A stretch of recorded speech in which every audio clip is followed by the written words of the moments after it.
अस्सलामुअलैकुम। उम्मीद है मेरी छोटी सी यूट्यूब फैमिली बिल्कुल खैरियत से होगी। अल्हम्दुलिल्लाह मैं भी बिल्कुल ठीक हूँ। तबीयत थोड़ी सी बेहतर हुई है। टैबलेट मुझे अभी भी लेनी पड़ रही है, लेकिन पहले जितना पेन था उससे काफ़ी हद तक बेहतर हो गई है तबीयत। डॉक्टर को नहीं दिखाया है, घर में ही पेन किलर्स ले रही थी। और एक्सरसाइज़ मैंने अभी तक अब दोबारा शुरू नहीं की है। फ़िलहाल मैं सिर्फ वॉक कर रही हूँ और कल मैंने पीडोमीटर की ऐप भी इंस्टॉल कर ली थी, ताकि मैं जब घर में ब्रिस्क वॉक करूँ तब मैं हाथ में अपना मोबाइल ले लेती हूँ। और कल मुझे बहुत अफसोस हुआ कि मेरे सिर्फ 300 प्लस समथिंग स्टेप्स हुए थे और मेरे पेन स्टार्ट हो गया था, जिसकी वजह से मुझे रुकना पड़ा। और मेरा कल का टारगेट जो पीडोमीटर ने मुझे दिया हुआ था वो था 3000 स्टेप्स का, जो कि इनकम्प्लीट रहा।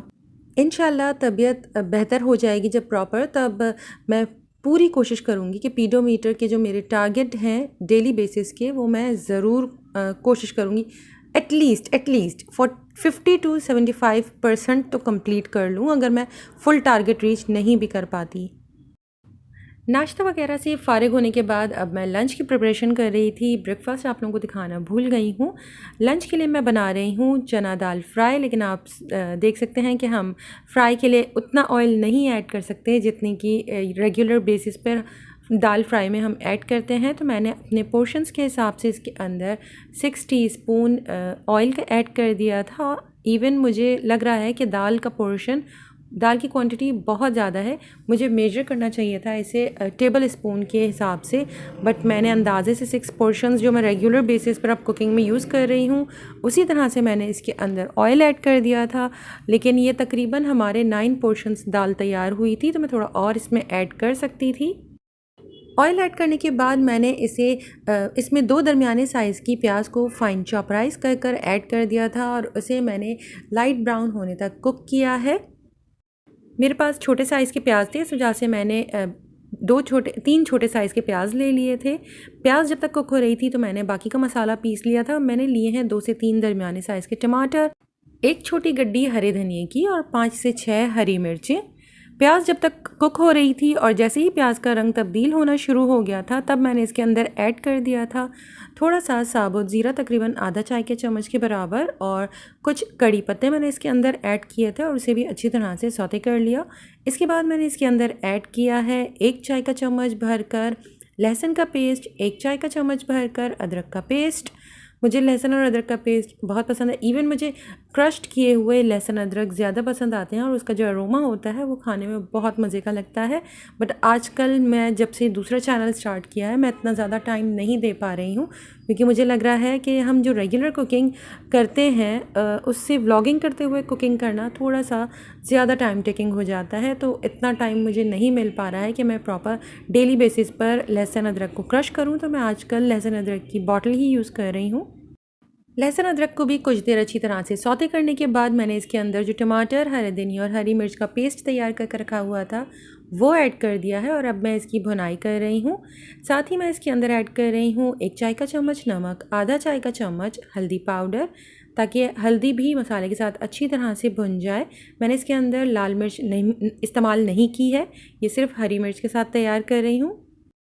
यूजुअली जब भी मैं इस तरह की दाल पहले पकाया करती थी तो मैं हरी प्याज के साथ ये दाल पकाती हूँ, तो उसका जो वाइट पार्ट होता है उसे चॉप कर स्टार्ट में मैं उसको ही ऑयल में फ्राई करती हूँ और हरा धनिया की जगह पर मैं इसके अंदर हरी प्याज की जो पत्ते वाला पोर्शन होता है उसे फाइन चॉप कर रख लेती हूँ। जब दाल बिल्कुल रेडी हो जाती है तब उसके अंदर वो सारी हरी पत्तियाँ ऐड करने के बाद अच्छी तरह से स्टेयर करें और 1 से 2 मिनट के लिए बस उसे दम की आंच पर छोड़ दीजिए। तो अगर आप चाहते हैं तो आप इस तरह से हरी प्याज के साथ भी इसे तैयार कर सकते हैं।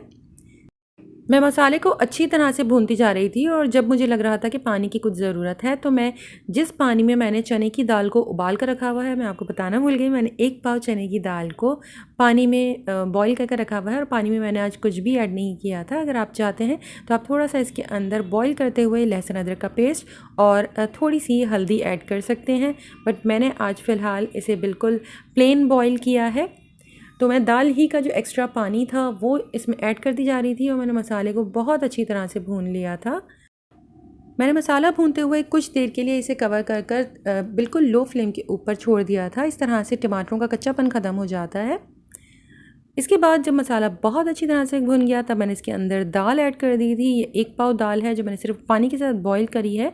दाल ऐड करने के बाद अच्छी तरह से आप इसे 2 से 3 मिनट तक कुक कर लें। इसके बाद आपके पास अगर दाल का ही पानी मौजूद है जिसके अंदर दाल बॉईल की गई थी तो वो पानी आप इसमें ऐड कर दीजिए। जिस कंसिस्टेंसी की आपको दाल पसंद है उस हिसाब से इसके अंदर आप पानी ऐड करें। साथ ही इसके अंदर मैंने ऐड कर दिया था आधा चाय का चम्मच गरम मसाला पाउडर और आधा चाय का चम्मच भुना कुटा ज़ीरा। अच्छी तरह से मिक्स करने के बाद मैंने इसे कवर कर लो फ्लेम पर ही तकरीबन 10 से 15 मिनट तक बहुत अच्छी तरह से कुक कर लिया था। और इसके बाद सबसे लास्ट में मैं इसके अंदर ऐड कर रही थी हरे प्याज के पत्ते। मैंने 2 हरी प्याज के जो ग्रीन पार्ट होता है उसे फाइन चॉप कर लिया था, वो इसके अंदर ऐड किया है। तो लंच के लिए मज़ेदार सी चना दाल बिल्कुल रेडी हो गई थी। और पहले मैं समझा करती थी कि जब तक ऑयल की क्वांटिटी अच्छी खासी ना हो तो कुकिंग अच्छी नहीं हो सकती है। मतलब अगर आपने ऑयल नहीं डाला तो आपका खाना मज़ेदार होगा ही नहीं। लेकिन अब मुझे जिस तरह से मैं हर रेसिपी बहुत कम ऑयल के साथ ट्राई करती जा रही हूँ, मुझे लग रहा है कि शायद मैं बिल्कुल गलत सोचती थी। अब अगर मेरा पोर्शन कंट्रोल के साथ वेट प्रॉपर लूज़ नहीं भी हुआ तो एटलीस्ट मैं हेल्दी वे में कुकिंग कर रही हूँ और हेल्दी ईटिंग कर रही हूँ। और एटलीस्ट मैं दूसरे फूड ग्रुप्स भी अपनी डाइट में इंक्लूड कर रही हूँ, जैसे कि वेजीज़ और फ्रूट, जिसे खाने में पहले बहुत श्योर थी। मैं आप लोगों को अपना लंच का प्लेटर बता दूँ। वेजीज़ मैंने कट कर ली हैं जो कि पोर्शन फ्री होती हैं। कार्ब के 2 पोर्शन आपको मैक्सिमम अलाउ है, 1 और 2 पोर्शंस। तो मैंने आज 7 टेबल स्पून राइस लिए हैं। 6 टेबल स्पून 1 पोर्शन कार्ब होता है, तो आप 12 टेबल स्पून तक कंज्यूम कर सकते हैं, आपकी अपनी मर्ज़ी है। साथ ही मैंने दाल ली है प्रोटीन के पोर्शन में 5 टेबल स्पून गाढ़ी दाल होनी चाहिए। अगर आपने पतली दाल ली है तो 7 टेबल स्पून तक आप यूज़ कर सकते हैं। यह आपका 1 पोर्शन प्रोटीन होगा और एक मील में आपको 1 पोर्शन प्रोटीन अलाउ है। तो इस तरह से, और फैट भी आप जानते हैं कि 1 पोर्शन ही है। 1 टीस्पून ऑयल मेरा 1 पोर्शन फैट है। इवन आई थिंक फैट बहुत कम है 1 पोर्शन से भी। इसमें सिर्फ डेयरी की कमी रह गई है और फ्रूट मैं ऑलरेडी मिड मॉर्निंग में ले चुकी हूँ, जो मैं हमेशा भूल जाती हूँ आप लोगों के साथ शेयर करना। अपने इस मील के साथ थोड़ा सा दही भी इंक्लूड कर लेती तो मेरे ये बिल्कुल परफेक्ट पोर्शन कंट्रोल के हिसाब से ऑल फूड ग्रुप्स के साथ एक प्रॉपर मील रेडी हो जाता। तो ये एक और आइडिया है, अगर आप लोग भी इसे फॉलो करना चाहते हैं तो कर सकते हैं। तो मैं अब अपना लंच एंजॉय कर रही हूँ। शाम में मैंने आप लोगों के साथ शेयर किया था कि मैंने अभी चाय अपनी शाम की थोड़ी सी बंद कर दी है, क्योंकि मैंने अभी तक शुगर फ्री चाय तक नहीं पहुंच पाई हूँ। अभी भी मैं उसके अंदर half tea spoon sugar add करती हूँ। तो इंशाल्लाह जब मैं बिल्कुल शुगर फ्री चाय पीना शुरू करूँगी तो शाम में मैं बिल्कुल गिल्ट फ्री होकर चाय ले सकूँगी। बट आजकल मैं सिर्फ जब हस्बैंड अगर जल्दी आ जाते हैं घर पर तब मैं उनके साथ चाय ले लेती हूँ, या अगर कभी तबीयत थोड़ी सी डाउन लग रही होती है तब मैं चाय का एक कप ले लेती हूँ। अदरवाइज़ मैं कोशिश कर रही हूँ कि शाम के वक्त मैंने चाय बिल्कुल छोड़ी हुई है। हस्बैंड आ गए थे, चाय मैंने बनाने के लिए रख दी थी और वो ले आए थे नर्सरी की मशहूर फ्रूट चाट। अगर आप लोग कराची में हैं तो आप लोगों को बिल्कुल आइडिया होगा, बहुत फेमस शॉप है नर्सरी पे और वहाँ सिर्फ फ्रूट चाट मिलती है, क्रीम फ्रूट चाट, रेगुलर फ्रूट चाट और शुगर फ्री। तो हस्बैंड आज लेकर आए थे शुगर फ्री, तो इसमें मेरा शाम का फ्रूट का पोर्शन कंप्लीट हो गया था। अगर आप मिक्स फ्रूट चाट खाते हैं तो हमें तकरीबन हाफ़ कप ले लीजिए छोटा वाला, या जो पाम साइज़ आप ले लीजिए अंदाज़े से, इतना फ्रूट हमें अलाउ है। तो बस मैंने शाम में चाय के साथ ही अपना फ्रूट चाट भी थोड़ी सी ले ली थी। मेरा 1 पोर्शन फ्रूट कंप्लीट हो गया और 1 पोर्शन मेरा डेयरी कंप्लीट हो गया था चाय में। इसके अलावा जो चीनी इसमें ऐड हुई थी वो मेरे ट्रीट में काउंट हो जाएगी। अब मैं डिनर की प्रिपरेशन कर रही थी तो मैंने ले लिया था कीमा, तकरीबन 400 साढ़े 400 ग्राम ये कीमा था। इसे मैं चॉपर कर रही थी। साथ में मैंने इसमें तकरीबन 1 to 2 टीस्पून भरकर गार्लिक का पेस्ट, 1 to 2 टीस्पून लहसुन का पेस्ट शामिल कर दिया था। साथ ही 2 ब्रेड के स्लाइसेस ऐड किए हैं और तकरीबन 2-3 खाने की चम्मच के बराबर इसके अंदर हरा धनिया ऐड कर दिया था। मैंने इसके अंदर प्याज बिल्कुल भी ऐड नहीं की है। अगर पसंद हो तो कच्ची प्याज या ब्राउन प्याज भी इसमें ऐड कर सकते हैं, बट मैंने नहीं की थी। मैंने पहले तमाम चीज़ें एक साथ चॉपर में डाल दी थी, फिर मुझे याद आया था कि चॉपर थोड़ा सा छोटा है, तो फिर मैंने इसे 2 पोर्शंस में डिवाइड किया है और अच्छी तरह से कीमे को और ब्रेड्स को मैंने ग्राइंड कर लिया था। इसमें मैंने अंडे का भी इस्तेमाल नहीं किया है और ब्रेड को मैंने सोक नहीं किया था। फ्लेवरिंग के लिए मैंने इसके अंदर ऐड कर दिया है 1 चाय का चम्मच नमक, 1 चाय का चम्मच लाल मिर्च पाउडर, आधा चाय का चम्मच भुना कुटा ज़ीरा, थोड़ा सा लेमन, आधा चाय का चम्मच कुटी लाल मिर्च और दोबारा से मैंने थोड़ी देर के लिए इसे चॉपराइज़ कर लिया था। और इसके बाद तमाम कीमे को बोल में निकालने के बाद अच्छी तरह से मैंने हाथों की मदद से भी इसे मिक्स कर लिया था ताकि तमाम स्पाइसेस कीमे में बहुत अच्छी तरह से मिक्स हो जाएं। अगर आपको लग रहा है कि कीमा थोड़ा सा वाटरी है तो फिर आप इसके अंदर थोड़ा सा ब्रेड का पीस या ब्रेड क्रम्स एक्स्ट्रा ऐड कर दीजिए। और अगर ये आप लोगों को थोड़ा सा टाइट फील हो कि शायद कबाब बनने के बाद थोड़े से ड्राई फील होंगे तो आप इस स्टेज पर इसके अंदर थोड़ा सा या तो आप दही का ऐड कर दीजिए 1 to 2 टीस्पून, या फिर थोड़ा सा बिल्कुल थोड़ा सा इसके अंदर पानी का ऐड कर दीजिए जिससे इसे थोड़ा सा मॉइस्चर मिल जाएगा। मैं अपना दूसरा कुकिंग चैनल चलाते हुए इसी तरह से इतने सालों से वॉइस ओवर कर रही हूँ कि जब भी मैं रेसिपी बताने बैठती हूँ मैं भूल जाती हूँ कि मेरा रेगुलर कुकिंग चैनल नहीं है।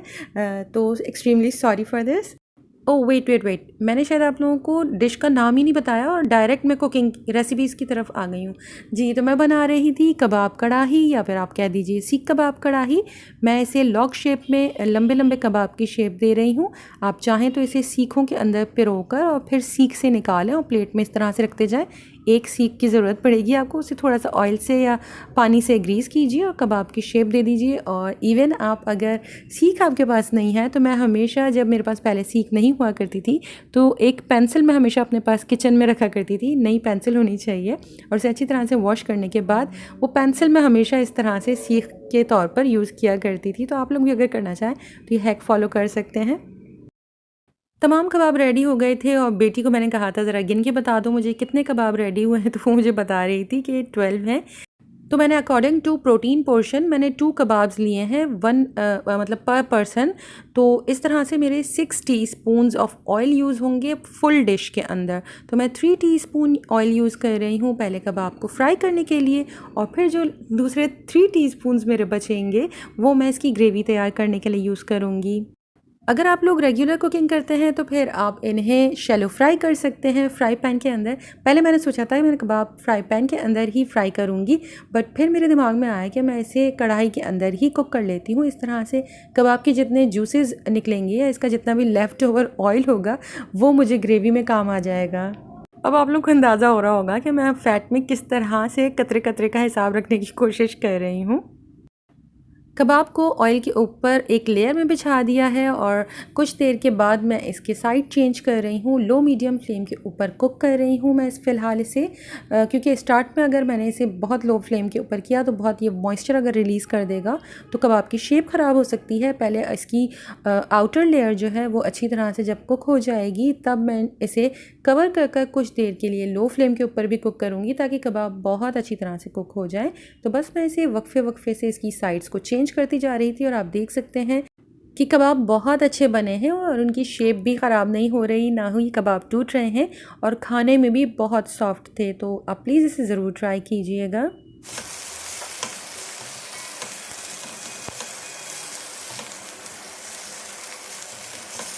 कबाब पर जब बहुत अच्छी तरह से कलर आ गया था लो मीडियम फ्लेम के ऊपर कुक करते हुए, तब मैंने इसके ऊपर लिड लगा दी थी और इसकी फ्लेम को थोड़ा सा कम कर दिया था और इसे तकरीबन मैंने 7-8 मिनट तक इसी तरह से कुक किया है ताकि कीमा अंदर से बिल्कुल भी कच्चा ना रहे।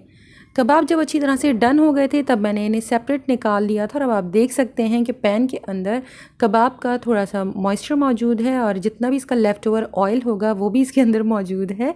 तो हमें ग्रेवी बनाने में थोड़ा सा ऑयल एक्स्ट्रा मिल गया है। अब मैं जो मेरे left over 3 teaspoon of oil हैं वो इसके अंदर ऐड कर रही हूँ क्योंकि मुझे अब ग्रेवी तैयार करनी है। ग्रेवी के लिए मैंने तकरीबन आधा किलो टमाटर लिए हैं और उन्हें मैंने चॉपराइज़ कर लिया था।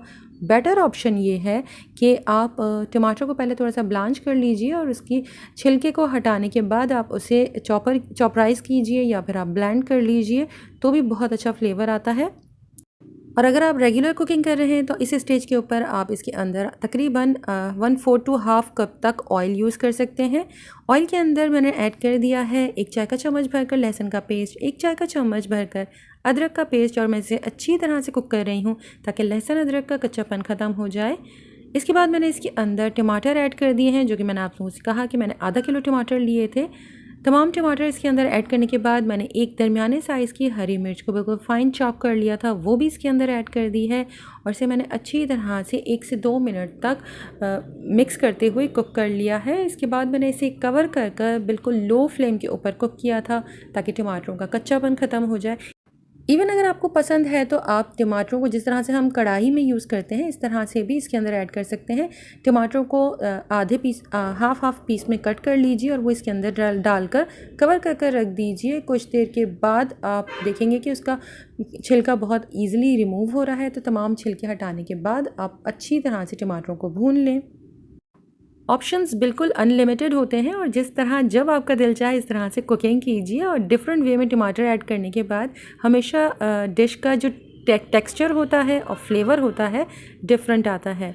टमाटर को कुछ देर के लिए कवर कर जब मैंने कुक किया था इसके बाद मैंने इसके अंदर ऐड किया है 1 चाय का चम्मच नमक, आधा चाय का चम्मच हल्दी पाउडर, 1 चाय का चम्मच लाल मिर्च पाउडर और आधा चाय का चम्मच कुटी लाल मिर्च और इसे भी अच्छी तरह से मिक्स कर मैंने कवर कर छोड़ दिया था इतनी देर जब तक कि मुझे लग रहा था कि किनारे पर बहुत हल्का सा ऑयल सेपरेट होना शुरू हो गया है और मसाला बहुत अच्छी तरह से भुन गया। इसके बाद मैंने इसके अंदर ऐड कर दिया है तकरीबन आधा कप फेंटा हुआ दही और इसे भी मैं अच्छी तरह से मिक्स कर रही हूँ। 1 से 2 मिनट तक दही को भी मसाले के साथ कुक करने के बाद इसके अंदर मैंने ऐड कर दिया था आधा चाय का चम्मच गरम मसाला पाउडर, आधा चाय का चम्मच भुना कुटा ज़ीरा, 1 चाय का चम्मच भुना कुटा धनिया, 1 से सवा चाय का चम्मच डाला था और 1 चाय का चम्मच मैंने इसके अंदर चाट मसाला ऐड किया है, 1 से 2 चाय के चम्मच कसूरी मेथी जिसके बगैर कोई भी कढ़ाई बिल्कुल इनकम्प्लीट लगती है। तमाम मसालों को अच्छी तरह से ग्रेवी में मिक्स कर दीजिए। 1 से 2 मिनट तक मज़ीद कुक करने के बाद इसके अंदर ग्रेवी को थोड़ा सा थिन करने के लिए मैंने इसके अंदर तकरीबन आधा कप पानी ऐड किया है। पानी ऐड करने के बाद ग्रेवी में जब बॉयल आ गया तब जो पहले से प्रिपेयर किए हुए कबाब थे वो कबाब मैंने इसके अंदर ऐड कर दिए हैं। साथ ही 4-5 साबुत हरी मिर्चें मैंने इसके अंदर ऐड कर दी थी और अच्छी तरह से इसे मिक्स करने के बाद अब मैं इसे कवर कर कुक करने के लिए रख रही थी। इससे पहले मैंने ऊपर से थोड़ा सा हरा धनिया और बारीक कटी हुई अदरक इसके ऊपर गार्निश कर दी थी और थोड़ा सा लेमन जूस इसके ऊपर ऐड कर दिया था और इसे कवर कर तकरीबन 4 से 5 मिनट तक मैंने लो फ्लेम के ऊपर कुक होने के लिए छोड़ दिया था। बहुत ही मज़ेदार सी डिश रेडी हुई है और अगर आपको कोयले का स्मोक पसंद है तो जब हमने कबाब बनाकर इसे सेपरेट प्लेट में निकाल लिया था तो आप इसे किसी बोल में या किसी पैन में निकाल लीजिए और उसे कोयले का दम दे दीजिए और कवर कर कुछ देर के लिए छोड़ दें तो बहुत ही अच्छा फ्लेवर इसमें बारबेक्यू का आ जाएगा। तो आज मेरे बहुत ही कम तेल के साथ एक और डिश तैयार कर ली है और ये है कबाब कढ़ाई। तो मैं अपना पोर्शन निकाल रही थी। मैंने 2 कबाब्स लिए हैं जो कि मेरे प्रोटीन का 1 पोर्शन कंप्लीट हो गया। ग्रेवी में आप देख सकते हैं ज़्यादातर वेजीज़ ही होती हैं तो वो वैसे भी पोर्शन फ्री हैं। फ़ैट आप लोगों ने देख लिया है, मैंने बिल्कुल पोर्शन के हिसाब से लिया है तो मेरा 1 पोर्शन ऑफ फ़ैट इसके अंदर आ गया। सैलड ले ली थोड़ी सी गार्निशिंग के लिए, मैंने हरा धनिया ऊपर से थोड़ी सी बारीक कटी हुई अदरक का इस्तेमाल किया है और मैं इसके साथ सर्व कर रही थी चपाती जो कि मेरा 2 पोर्शन ऑफ कार्ब के बराबर है। होल व्हीट फ्लावर की होती है, 70 ग्राम्स की एक चपाती है। लेकिन जब मैं डिनर कंप्लीट कर चुकी थी तब मुझे आइडिया हुआ कि मुझे कबाब थोड़ी सी कम लेनी चाहिए थी या फिर रोटी थोड़ी सी कम लेनी चाहिए थी क्योंकि मैं कबाब के अंदर ऑलरेडी ब्रेड ऐड कर चुकी हूँ जो कि कार्बोहाइड्रेट्स में आती है। इवन अगर मैंने ये 6 पोर्शन खाना बनाया है और मैंने 2 ब्रेड स्लाइसेस यूज़ किए थे तो आई थिंक मेरे पास 1/4 से थोड़ा सा ज़्यादा ब्रेड का पोर्शन कार्ब में मेरे हिस्से में भी आया है। तो मुझे या तो रोटी कम लेनी चाहिए थी या थोड़ी सी कबाब कम लेनी चाहिए थी, बट खैर है इतना तो चलता है और इसी तरह से मैं आहिस्ता आहिस्ता लर्न कर रही हूँ। आइंदा अब मुझे ये बात हमेशा याद रहेगी जब भी मैं कबाब ग्राइंड करूँगी कि मुझे उसमें भी जो मैंने ऐड किया है वो भी मेरे कार्ब के पोर्शन में आएगा। आज के लिए बस इतना ही। इंशाल्लाह जल्द दूसरी वीडियो के साथ मिलूँगी। अपना बहुत ख्याल रखिएगा और मुझे दुआओं में याद रखिएगा। अल्लाह हाफिज़।